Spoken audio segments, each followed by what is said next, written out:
So we do our exam, we see the callus, we look at x-rays, obviously we want to make sure we're not missing anything.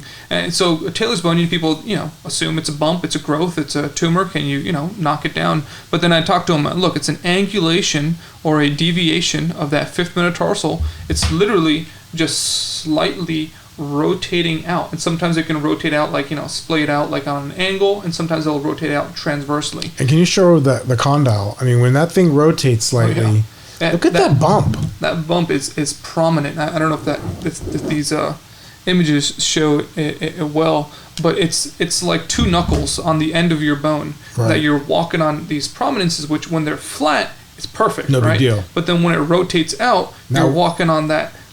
Now one's more prominent, and it's and it becomes you basically reduced the surface area of that prominence by half. Yeah. And so now you've got twice as much pressure being applied to a smaller area, hence the pinpoint nucleated callus. Yeah. So as that bone angles out, it's also rotating out, and that's when you walk in that little prominence. And that's that little bump that you see on the side also. That is classic.